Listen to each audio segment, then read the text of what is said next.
Hi everyone, my name's Caitlin Pluta. I'm a 28-year-old artist based in Newcastle, Australia. Thanks for taking a couple of minutes to learn more about my art. I was born and raised in Adelaide, South Australia, surrounded by the vineyards of McLaren Vale and the Fleurieu coastline. Growing up in such a beautiful part of the world, I developed a deep appreciation for nature, the ocean, and the way the beach brings people together.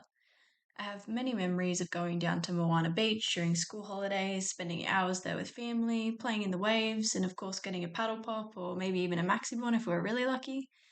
Getting older and taking some hot chips out to sit on the sand, laugh with friends, and try and keep the seagulls away. My childhood and teen years serve as a rich source of inspiration, prompting me to reflect on the simplicity of childhood and the role that food plays in relationships and the formation of joyful memories. I find that my work often incorporates food or items that evoke a sense of nostalgia and yearning for a simpler time.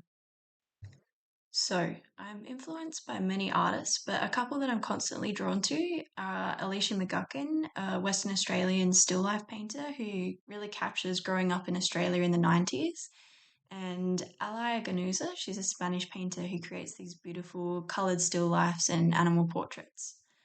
I love that they both paint subject matter that's really accessible and brings an element of simplicity without the need for pretentiousness. It's art that doesn't take itself too seriously, and I love that. So, if I could offer advice to my younger self, I would emphasize the importance of taking risks and living for the moment. I grew up loving art, mostly drawing and photography, and I had the opportunity to go to art school, but I chose not to apply in favor of a safer career. Don't get me wrong, I absolutely love my work and I'm really happy with how things turned out, but it did take me until age 27 to realize that life wasn't just about working towards something in the future and it was actually okay to enjoy things now. And that prompted me to leave my job, travel overseas for 6 months, and come back to work part time, which has given me the space and time to take up painting and enjoy life a little more. So, something that's both a huge help and a hindrance in regard to making art is my ADHD. It gives me a I can do absolutely anything kind of attitude and creativity in bundles, but it also means that after hyperfixation with a particular medium, I can get really bored and find it nearly impossible to draw any inspiration from it.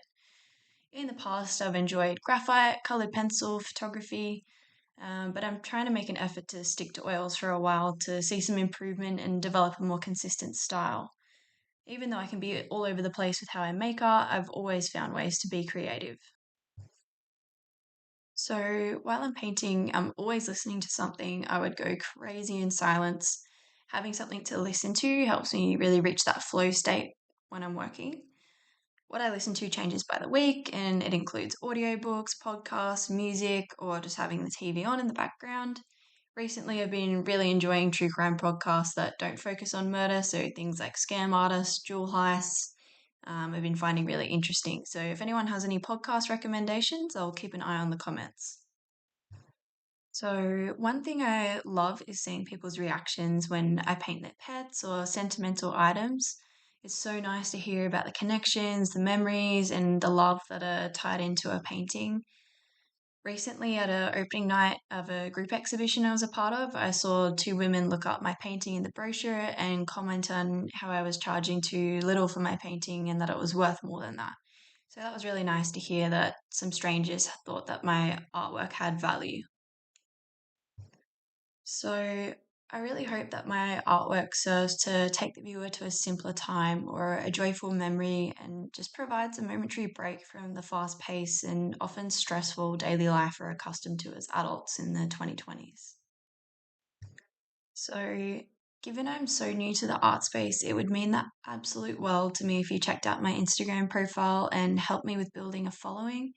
You can also find me by searching my name on Blue Thumb, which is an Australian online gallery. Thanks so much for taking a few minutes to learn about my art. I really appreciate it.